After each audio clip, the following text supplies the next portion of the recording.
Admiral Lee Dae-ho stood on the bridge of the human ship Soul's Pride, watching the stars through the wide window. He had been doing this job for 20 years now. Every day he asked the Earth Council for more ships, more weapons, more soldiers. Every day they said no. Humans are peaceful, Director Park So-min always told him. We solve problems with words, not guns. Lee Dae-ho thought this was stupid. He had studied the other alien races in the galaxy. The Vorthak Empire looked like living crystals and could cut through steel with their bare hands. The Nexari Collective shared one mind across billions of bodies. The Corvan hegemony had been fighting wars for 10,000 years. These were not peaceful neighbors, but the humans had joined the Galactic Council 30 years ago, and the Earth government wanted to keep things quiet. They sent diplomats and traders to alien worlds. They built schools and hospitals. They smiled and shook hands with creatures that could kill them without thinking. The aliens thought this was funny. Lee Dae-ho had heard them talking at the council meetings. They called humans the soft ones and the weak children. They made jokes about how humans would run away at the first sign of trouble. Lee Dae-ho knew better. He remembered the old stories from Earth. He knew what humans were really like when someone pushed them too far. But the aliens had never seen this side of humanity. They only saw the peaceful traders and helpful doctors. This morning was different. Lee Dae-ho received a message that made his blood run cold. The three major alien races had formed an alliance. This had never happened before. The Vorthak, Nexari, and Corvan had been enemies for centuries. Captain Oh Sung-min walked onto the bridge. He was young but smart. Lee Dae-ho had trained him personally. "Admiral, we're getting strange reports from the outer systems," Oh Sung-min said. "What kind of reports?" Lee Dae-ho asked. "The aliens are moving ships, lots of ships, all toward the Kepler 442 system." Lee Dae-ho knew about Kepler 442. It was a new star system that had been discovered last month. The planets there were full of rare metals and energy sources. It was worth more money than some entire alien empires. "Are we invited to these talks?" Lee Dae-ho asked, though he already knew the answer. "No, sir. The aliens said it was too complex for human understanding." Lee Dae-ho felt anger rising in his chest. For 30 years, humans had helped these aliens. They had shared medical knowledge that saved millions of alien lives. They had taught them new farming methods that ended hunger on dozens of worlds. They had even helped solve wars between different alien groups. And now the aliens were treating them like children who couldn't understand grown-up business. "Sir," Oh Sung-min said quietly, "there's something else. Our spy satellites are picking up energy readings from the alien fleet. They're carrying something new, something we've never seen before." Lee Dae-ho looked at the data on his screen. The energy patterns were unlike anything in human databases. Whatever the aliens had built, it was powerful and dangerous. 3 days later, the aliens announced their decision. They would split the Kepler 442 system between the three major races. Humans would get nothing. Director Park So-min protested to the Galactic Council, but the aliens just laughed. "You can have the next system we find," said High Crystal Vorthak, leader of the Vorthak Empire. "When you grow up." That night, Lee Dae-ho was in his quarters when the emergency alarms started screaming. He ran to the bridge as fast as he could. Captain Oh Sung-min was already there, his face white with shock. "Admiral, you need to see this," Oh Sung-min said. He pointed to the main screen. The screen showed a live feed from New Busan, a human colony in the Outer Rim. 2 million people lived there. It was a peaceful place where families grew food and raised children. Lee Dae-ho had visited there just last month. Now the sky above New Busan was turning purple and black. Strange lightning was dancing between the clouds. As Lee Dae-ho watched, buildings began to dissolve, not explode or burn, but simply fall, apart at the smallest level, like someone was taking them apart atom by atom. "What is that?" Lee Dae-ho whispered. The aliens are calling it an entropy storm, Oh Sung-min said. It's their new weapon. It makes matter unstable. Everything just comes apart. On the screen, Kim Tae-jun, the colony administrator, was broadcasting a final message. His voice was calm, but Lee Dae-ho could see the fear in his eyes. This is New Busan Colony to any human ships. We are under attack by an unknown weapon. The storm is spreading fast. We cannot evacuate in time. Kim Tae-jun paused as an explosion shook his building. Tell our families on Earth that we faced this with courage. Tell them we were proud to be human until the end. The transmission cut to static. 2 million people were gone in less than an hour. Lee Dae-ho stared at the empty space where New Busan used to be. His hands were shaking with rage. For 30 years, the aliens had treated humans like harmless pets. They thought humans would cry and beg for mercy when they saw this kind of power. They were about to learn how wrong they were. Sir, the communications officer called out. We're receiving a message from Earth Council. Put it through. Lee Dae-ho said. Director Park So-min appeared on the screen. She looked older than she had that morning. Her peaceful philosophy had just been torn apart, along with New Busan. Admiral Lee, she said quietly, I am stepping down as director. The Earth Council is dissolving itself. We tried to solve this with words. We failed. Lee Dae-ho nodded. He had been waiting for this moment for 20 years. What are your orders, Director? He asked. Park So-min took a deep breath. There are no more orders, Admiral. Do whatever you think is right. The transmission ended. Lee Dae-ho stood alone, on his bridge, looking out at the stars. Somewhere out there, the aliens were celebrating their victory. They thought they had taught the humans a lesson about staying in their place. Captain Oh Sung-min came to stand beside him. What do we do now, sir? Lee Dae-ho was quiet for a long time. When he spoke, his voice was calm and cold. Send a message to all human ships, he said. Tell them to stop pretending to be merchants and diplomats. Tell them it's time to show the galaxy what we really are. And what message should we send to the aliens, sir? Lee Dae-ho smiled, but it was not a kind smile. Tell them they just gave us permission to stop playing nice. As the Soul's Pride changed course toward the alien fleets, Lee Dae-ho thought about the old Earth saying, beware the fury of a patient man. The aliens had tested human patience for 30 years. Now they were about to learn what happened when that patience finally ran out. The galaxy was about to discover that the most dangerous thing about humans was not their weapons or their ships. It was what they became when someone they loved was hurt. And the aliens had just hurt 2 million people that the humans loved. The war had begun, but the aliens didn't know it yet. Dr. Yoon Mi-rae sat in her laboratory, staring at the data from New Busan.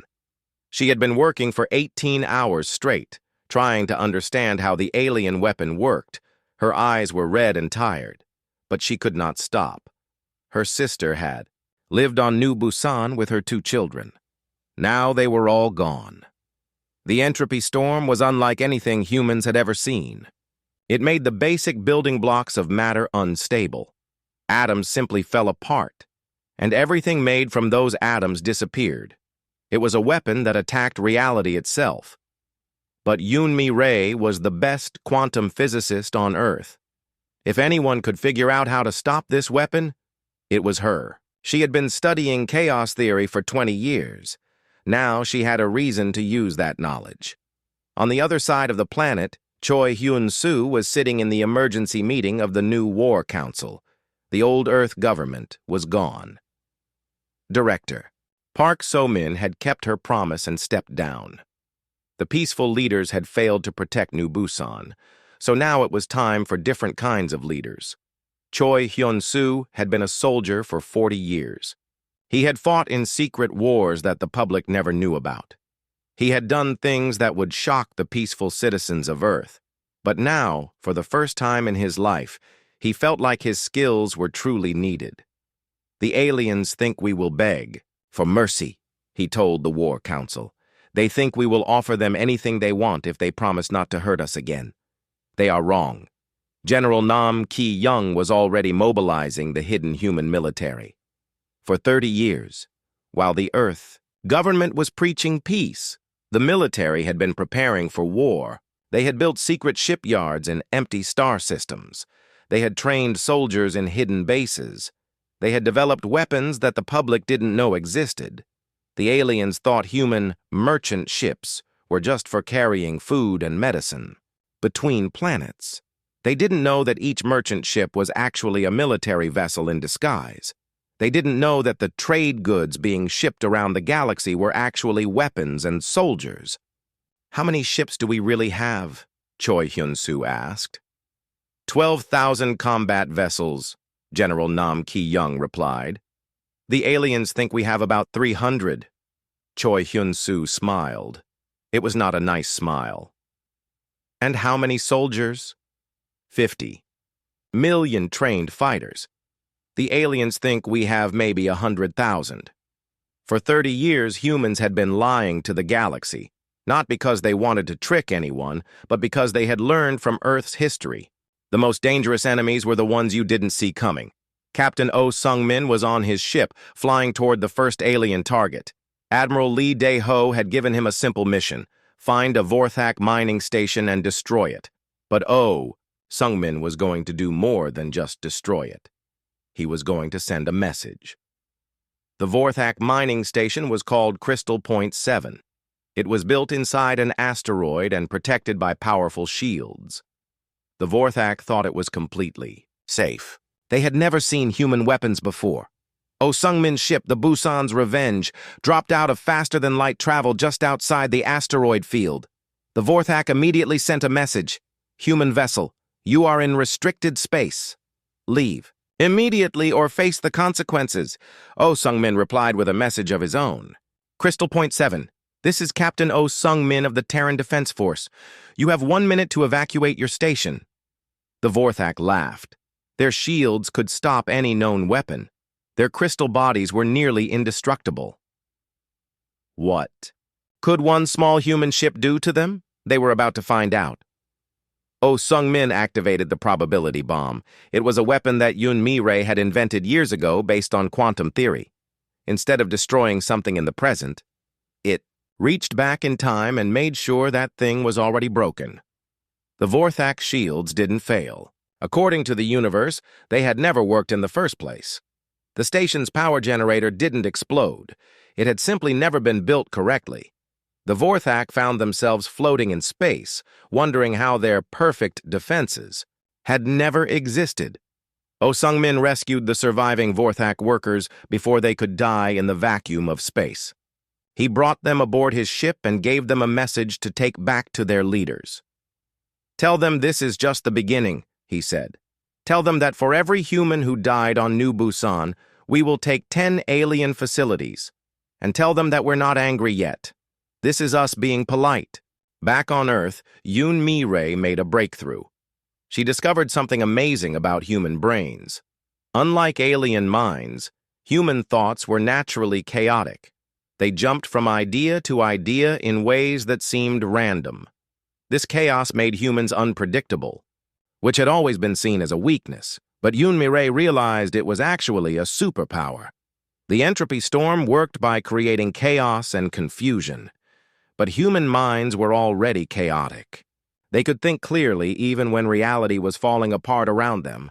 She started designing countermeasures to the alien weapon. If humans could navigate chaos better than any other species, then they could turn that chaos into a weapon of their own.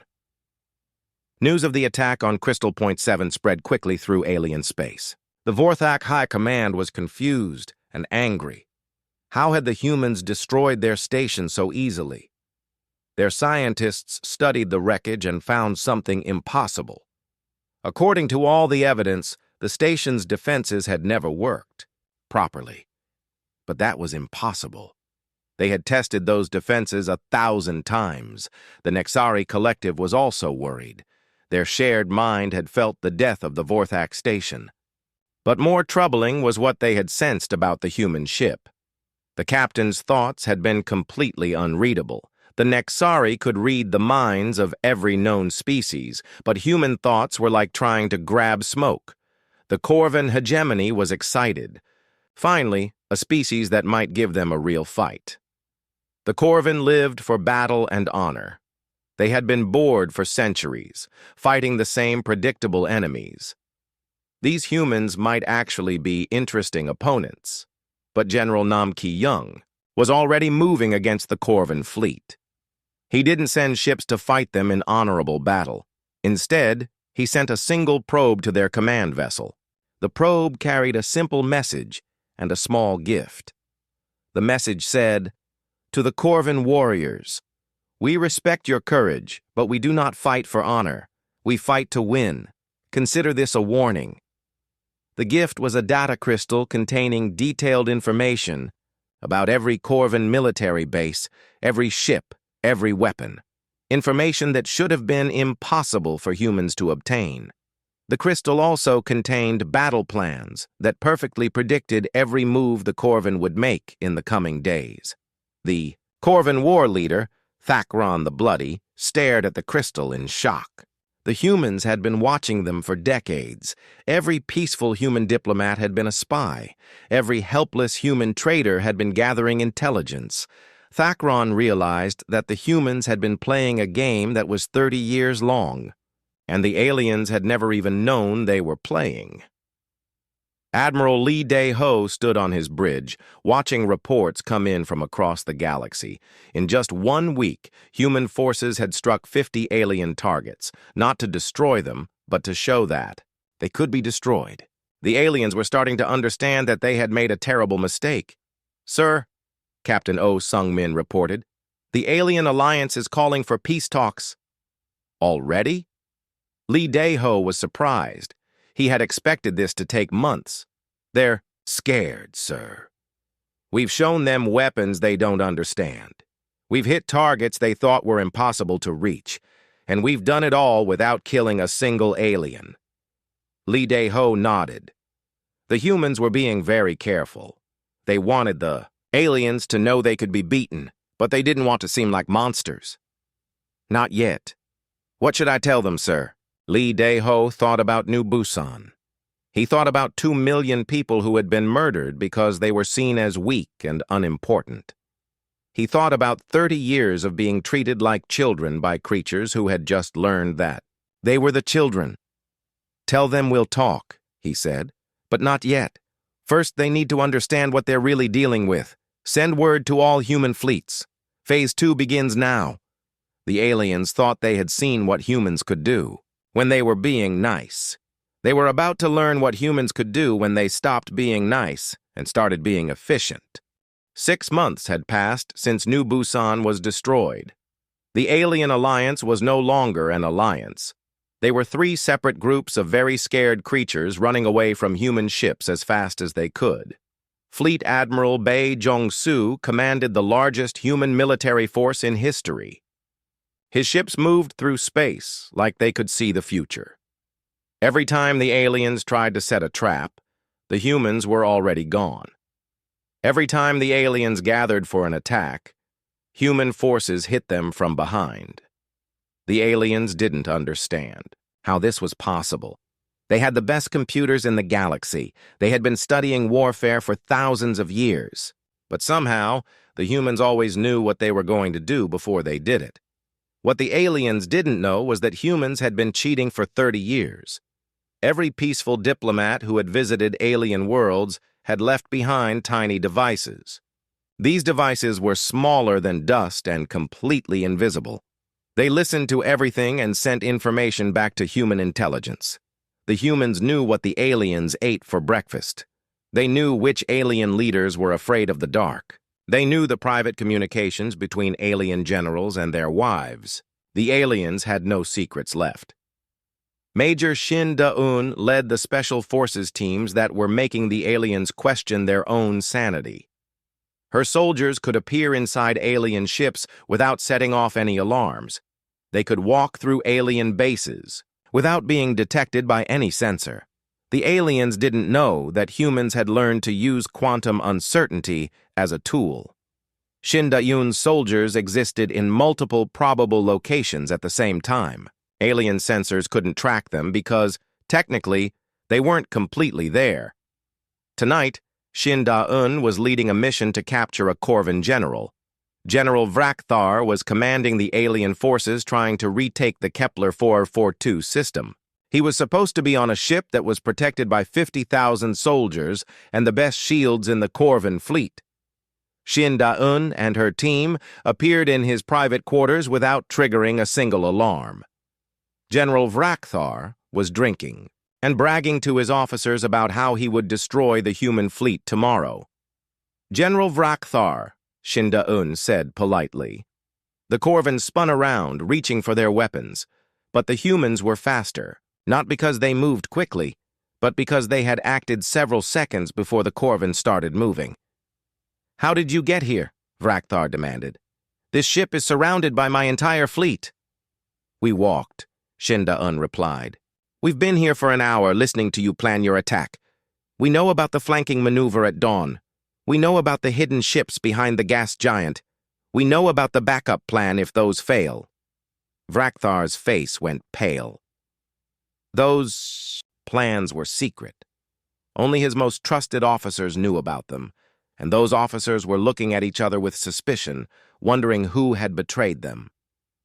"We're not here to hurt you," Shin Da-eun continued. "We're here to give you a gift." She handed him a small crystal. "This contains the location of every human ship in the system. Real-time tracking. You'll know exactly where we are for the next 24 hours. Vrakthar took the crystal, confused. "Why would you give me this?" "Because even with perfect information about our positions, you still can't win. We want you to understand that this isn't about who has better intelligence or bigger guns. This is about the fact that we think differently than you do." Shin Da-eun and her team vanished as mysteriously as they had appeared. Vrakthar stared at the crystal in his hand. It was working perfectly. He could see every human ship, know exactly what they were doing. But somehow, that made him feel worse, not better. Meanwhile, the Nexari collective was having a completely different kind of problem. The Nexari shared one mind across billions of bodies. They had never experienced individual thought. They didn't even have words for concepts like loneliness or personal opinion. Ambassador Kwon Jae-ho had arranged a meeting with Overmind Delegation 7, the Nexari representatives. They met on a neutral space station, in a room that was supposed to be completely safe. "We wish to discuss terms of peace," Delegation 7 said. All 7 Nexari bodies spoke at the same time, in perfect unison. "That's wonderful," Kwon Jae-ho replied. "As a gesture of goodwill, my government has prepared a gift for your people." He handed them a beautiful crystal sculpture. It looked like a work of art, delicate and glowing with soft light. "This is a memory crystal," Kwon Jae-ho explained. "It contains the preserved thoughts and experiences of a human artist. We thought you might find it interesting to see how individual minds work." The Nexari were curious. They had always wondered about species that thought as individuals instead of as a collective. They connected the crystal to their network, expecting to observe human thoughts from the outside. Instead, the crystal contained a virus. Not a computer virus, but something much worse. It was a pattern of thought that was specifically designed to separate minds from each other. Dr. Yoon Mi-rae had spent months creating it based on human psychology and brain patterns. The virus spread through the Nexari network like wildfire. Suddenly, for the first time in their species' history, individual Nexari began to think alone. They experienced the terror of being cut off from the collective mind. They had private thoughts that no one else could hear. Within hours, the Nexari collective fell apart. Billions of confused individuals wandered their ships and planets, not knowing how to function without the shared mind. They couldn't coordinate their fleets. They couldn't even decide what to eat for lunch without asking someone else for help. But the worst part wasn't the confusion. It was the loneliness. The Nexari had never been alone before. Now they understood why humans sometimes cried for no reason. They understood why humans hugged each other and said, "I love you." When you were alone in your own head, you needed other people to choose to care about you. Some Nexari went insane from the isolation. Others became fascinated by the experience of individual thought. Many just sat quietly, trying to understand what it meant to be one person instead of part of something larger. Dr. Yoon Mi-rae watched the reports about the Nexari with mixed feelings. She had created the virus as a weapon, but seeing its effects made her feel guilty. The Nexari weren't evil, they were just different. And now she had changed them forever. But then she remembered New Busan. She remembered her sister and her nieces, dissolved by alien weapons while the Nexari watched and did nothing. The Nexari had chosen to be part of an alliance that murdered human civilians. Now they could experience what it felt like to be small and alone and afraid. The Vorthak Empire was facing a different kind of horror. They had always believed they were the most advanced species in the galaxy. Their crystal bodies were beautiful and nearly indestructible. Their technology was elegant and perfect. But the humans had introduced something that the Vorthak couldn't understand: the Karma Engine. Dr. Yoon Mi-rae had created it based on quantum mechanics and human philosophy. It was a weapon that used an enemy's own actions against them. When Vorthak ships fired their weapons at human vessels, the Karma Engine made sure those shots somehow hit Vorthak ships instead. When Vorthak forces tried to ram human ships, they found themselves crashing into asteroids or each other. The universe itself seemed to be working against them. The Vorthak couldn't explain it. According to their science, the human weapon was impossible. But their ships kept destroying themselves every time they tried to attack. After a few weeks, Vorthak commanders refused to order any aggressive actions. They were afraid their own weapons would turn on them. High Crystal Vorthak, the leader of the Vorthak Empire, tried to understand what was happening. He called together the best Vorthak scientists and asked them to explain the human weapons. They appear to be manipulating probability itself, one scientist reported. When they fire their weapons, the universe rearranges itself to make sure the shot hits its target. When we fire our weapons, the universe rearranges itself to make sure we miss. That's impossible, Vorthak replied. No species can control the fundamental forces of reality. The humans can, the scientist said quietly. We don't know how they do it.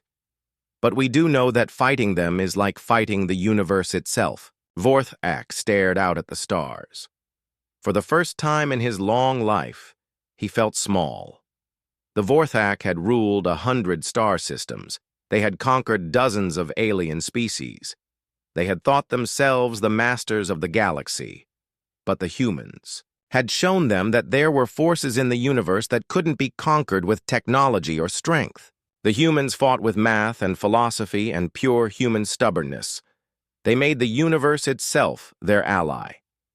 Fleet Admiral Bae Jong-soo received a transmission from the 3 alien leaders. They wanted to surrender, all of them, at the same time. Admiral, his communications officer reported, the aliens are requesting a formal ceasefire. They're willing to accept any terms we propose. Bae Jong-soo was not surprised. The aliens had finally understood what they were facing. Not just human weapons or human technology, but the human way of thinking. Humans didn't just solve problems. They made the problems afraid of being solved. Tell them we'll consider their surrender, Bae Jong-soo replied.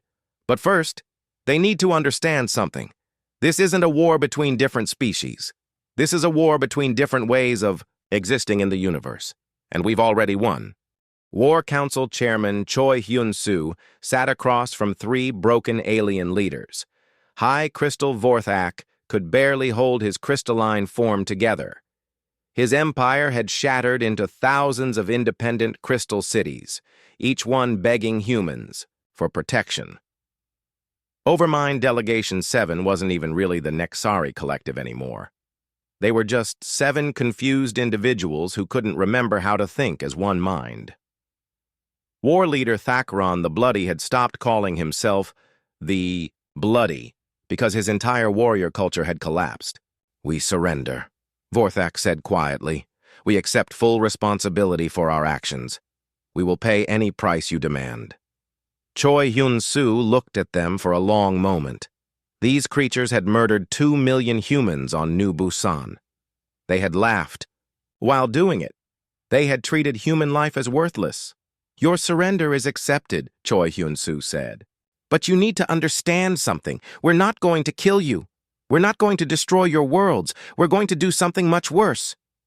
The aliens looked confused. What could be worse than death or destruction?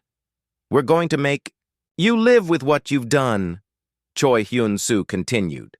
"For the rest of your lives, you're going to work to fix the damage you've caused, not just to humans, but to every species you've hurt over the centuries." Judge Advocate General Park Min-ho had been preparing for this moment for months. He had studied the history of every alien species, going back thousands of years. What he had found made him sick. The Vorthak Empire had enslaved 47 different species. They had strip-mined entire planets, leaving billions of people homeless. They justified this by claiming they were bringing order to chaos. The Nexari Collective had performed mind control experiments on unwilling subjects from dozens of species. They had turned entire populations into slaves who couldn't even think for themselves. They called this sharing the gift of unity. The Corvan hegemony had started wars just for fun. They had destroyed civilizations that refused to fight back, claiming that peaceful species deserved to die. They had turned warfare into entertainment. "You're all going to stand trial," Park Min-ho announced. "Every leader, every general, every scientist who helped create weapons of mass destruction. You're going to face justice for crimes committed over the last 1,000 years." Thakron laughed bitterly. "You cannot judge us by human standards. We are different species with different values." "You're right," Park Min-ho agreed. "So we're not going to judge you by human standards. We're going to judge you by the standards of your victims." The trials began 3 months later. They were unlike anything the galaxy had ever seen. Instead of human judges deciding guilt or innocence, the trials were conducted by representatives of every species the 3 empires had hurt. The Zephyrian people, who had been enslaved by the Vorthak for 300 years, served as judges for Vorthak war crimes. The Krill Confederation, whose minds had been controlled by the Nexari, judged the collective's leaders. The Peaceful Harmony Alliance, whose worlds had been burned by the Corvan for sport, decided the fate of Corvan generals. But the strangest part wasn't the trials themselves. It was the punishment rehabilitation director Lee Hye-jin had designed a completely new approach to justice. Instead of simply punishing the aliens, humans were going to fix them. "We're not interested in revenge," Lee Hye-jin explained to a gathering of alien prisoners. "Revenge is temporary. We want something permanent. We want you to understand why what you did was wrong." The rehabilitation program was unlike anything that had ever existed. Alien war criminals were placed in virtual reality simulations where they experienced life from the perspective of their victims. Vorthak leaders lived as slaves on mining worlds. Nexari overminds experienced the terror of having their thoughts controlled by others. Corvan generals felt what it was like to watch their families die in wars started for entertainment. At first, the aliens thought this was just another form of torture, but slowly, something changed. They began to understand what suffering actually meant. They felt empathy for the first time in their lives. General Vrakthar had spent 6 months living in a simulation of a Corvan attack on a peaceful farming planet. He experienced watching his virtual children die. He felt the fear of being hunted by soldiers who thought killing was fun. When the simulation ended, he was crying. "I didn't know," he whispered to Lee Hye-jin. "I didn't understand what we were doing to them." "Now you do," she replied. The question is, what are you going to do about it? Economic Coordinator COG Hoon was restructuring the entire galactic economy. For centuries, the three major empires had controlled all trade between star systems. They had forced smaller species to sell their resources for almost nothing. They had kept entire civilizations in poverty while making themselves rich. That ends now, COG Hoon announced to the Galactic Trade Council. All trade agreements made under threat of violence are void. All debts created through economic exploitation are canceled. We're starting over with fair rules for everyone. The aliens were shocked. Some of their empires had been built entirely on economic exploitation. Without those unfair advantages, they would have to compete with everyone else on equal terms. You can't do this, protested Trade Minister Krethak of the Vorthak Empire. Our entire economy will collapse. Yes, it will, COG Hoon agreed. And then you'll have to build a new one based on actually providing value instead of stealing from others. Don't worry. We'll help you learn how. Within months, the galaxy's economy was completely different. Small species that had been oppressed for centuries suddenly found themselves with real opportunities. The Zephyrian people started their own trading companies. The Harmony Alliance began selling their advanced farming techniques. The Krill Confederation offered their unique art and music to other worlds. Meanwhile, the former empires struggled to adapt. Without the ability to simply take what they wanted, they had to learn how to trade fairly. Many Vorthak discovered that they were actually quite good at manufacturing. Some Nexari found that their experience with collective thinking made them excellent coordinators for large projects. A few Corvin realized they could use their fighting skills to protect others instead of conquering them. Captain Oh Sung-min now commanded humanitarian missions instead of military strikes. His ship, the Busan's Revenge, had been renamed the New Hope. Instead of carrying weapons to destroy alien facilities, it carried supplies to rebuild them. Today, he was delivering food and medical supplies to a Vorthak mining world that had been abandoned when the Empire collapsed. The miners had been left to die when their masters fled. But Oh Sung-min's team was teaching them how to farm and build sustainable communities. "Why are you helping us?" asked mine supervisor Velthar. "We were your enemies. Our people killed your people." Oh Sung-min thought about New Busan. He thought about the 2 million people who had died there. Then he thought about the children on this mining world who had nothing to do with that attack. "Because this is what humans do," he said simply.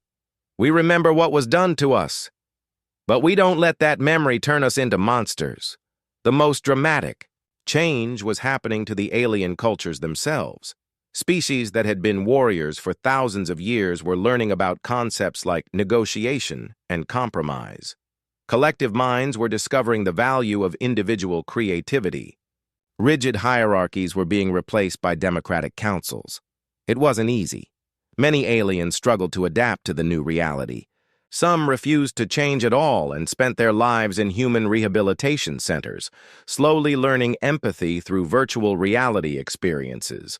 But others embraced the change. Young Vorthak started creating art instead of weapons.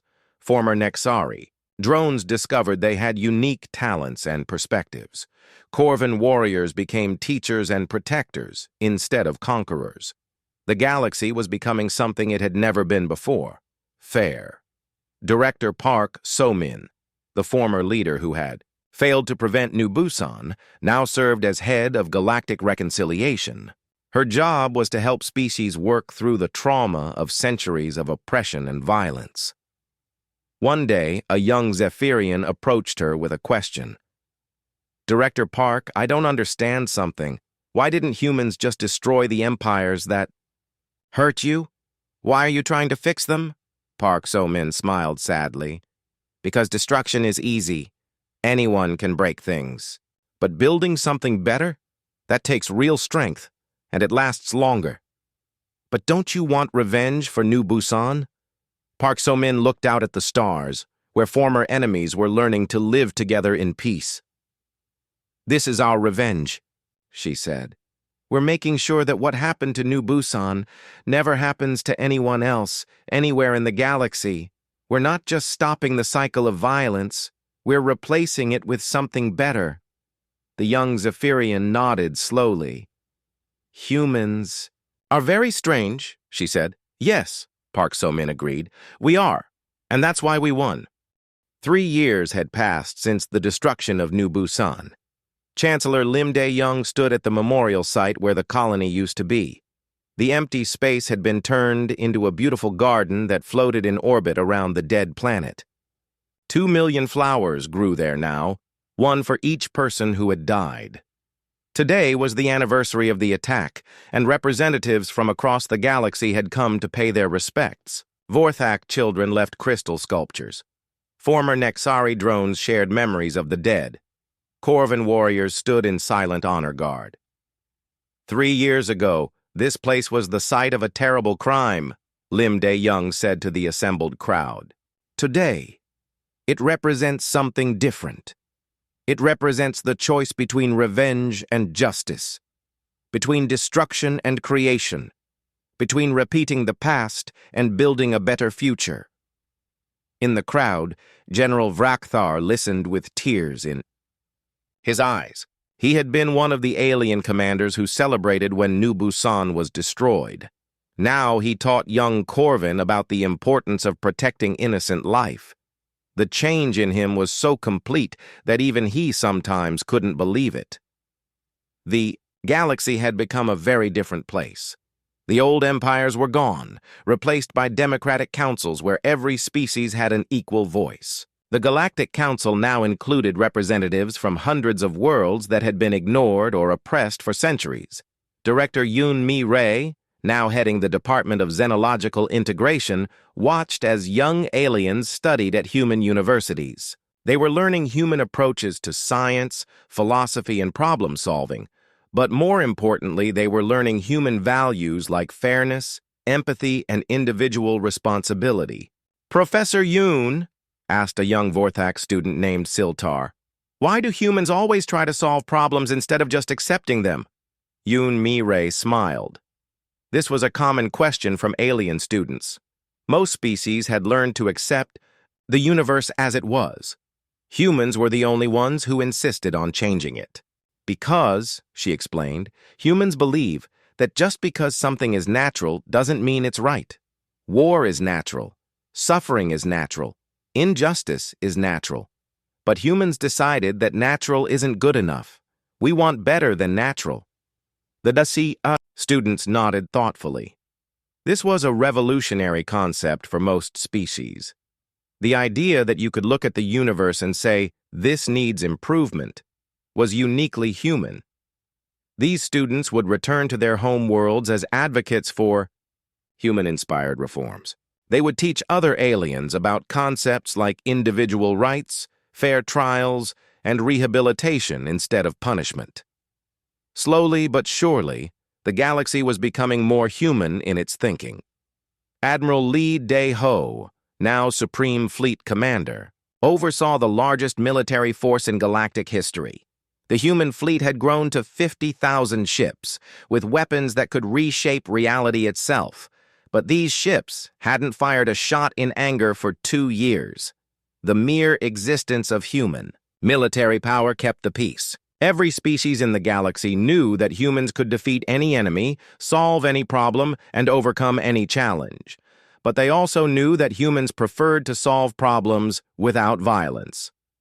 "Sir," Captain Oh Sung-min reported, "we're receiving a first contact request from the Spiral Arm region. A previously unknown species wants to meet with us." Lee Dae-ho was interested. "What do we know about them?" "They call themselves the Eternal Unity. They've been watching our conflict with the old empires. They say they're impressed by our approach to warfare and justice." Lee Dae-ho nodded. This had been happening more frequently.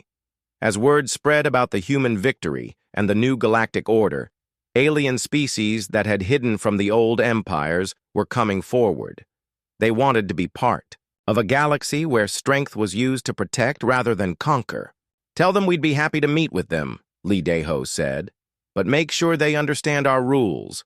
We don't tolerate slavery, genocide, or the oppression of peaceful species. If they can accept that, they're welcome to join us. Ambassador. Kwon Jae-ho was in his office when the message arrived. It was from the Nexari Collective, or what remained of them. The former hive mind had split into billions of individuals, but they were slowly learning to work together by choice rather than force. Ambassador Kwon, the message read, "We have a question. Our young people are asking about something called love. They say it's a human concept that they learned about in their rehabilitation programs. Can you help us understand what this means?" Kwon Jae-ho smiled.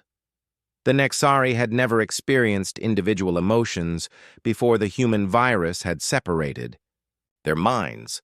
Now they were discovering feelings that the hive mind had never allowed them to have. He wrote back, "Love is what makes someone choose to care about another person, even when they don't have to. It's what makes humans fight so hard to protect people they've never met. It's what made us reshape the galaxy to prevent more tragedies like New Busan." The Nexari response came quickly. "We think we understand now. Love is what makes individuals choose to act like a collective, even without being forced to. Is this correct?" "Yes," Kwon Jae-ho replied. "That's exactly right." Economic Coordinator Seo Ji-hoon published his annual report on galactic prosperity. The numbers were remarkable. Without the economic exploitation of the old empires, trade had increased by 400%.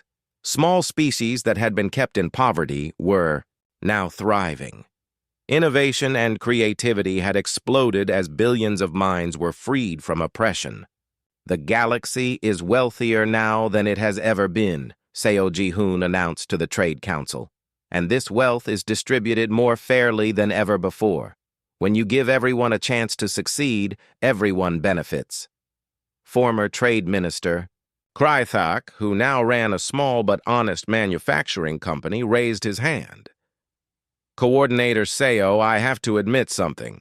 I thought the human economic system would destroy us, but my company is more profitable now than my entire division of the Vorthak Empire used to be. That's because you're creating real value now instead of just stealing from others," Seo Ji-hoon explained. "Theft might give you quick profits, but it doesn't create lasting wealth. Building something useful, that benefits everyone.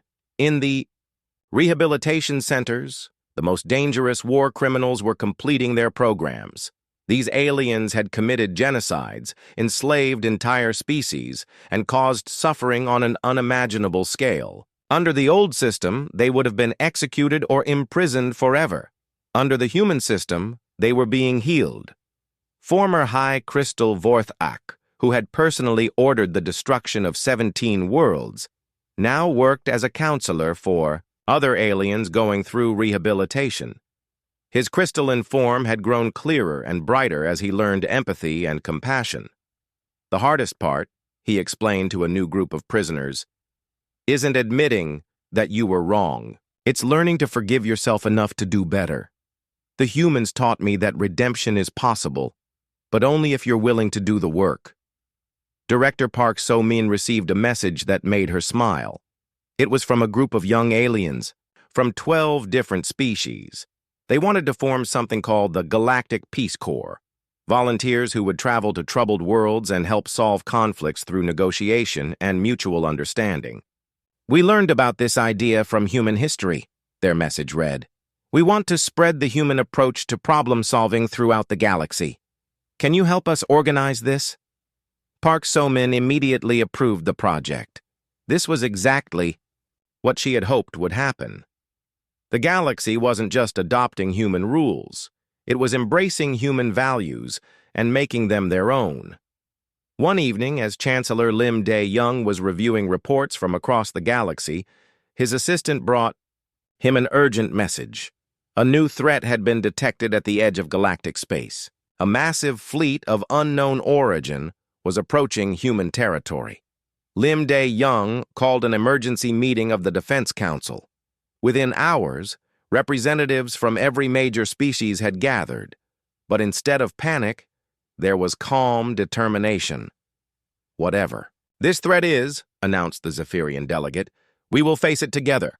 The Harmony Alliance pledges our full support to human leadership, added their representative. Even the former enemies stood ready to help. The Corvin will fight beside humans, declared war leader Thakron.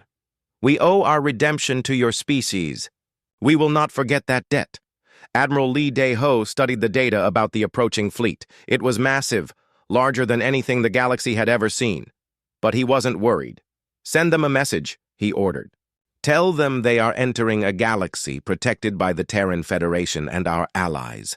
If they come in peace, they will be welcomed. If they come for war, they will discover why 3 empires learned to surrender rather than fight us. The response came back quickly. We are the Devourers. We consume entire galaxies. Your surrender is inevitable. Lee Dae-ho looked around the room at the representatives of dozens of species, former slaves and former masters standing together, ancient enemies, now working as allies. A galaxy that had learned that strength meant protection, not conquest. Well, he said with a smile, I guess the galaxy is about to learn what humans do when someone threatens our friends. Chancellor Lim Dae-young stepped forward. Signal all human fleets. Signal our allies. Signal every species that has learned to choose cooperation over conquest. He paused, thinking of New Busan and all the people who had died there.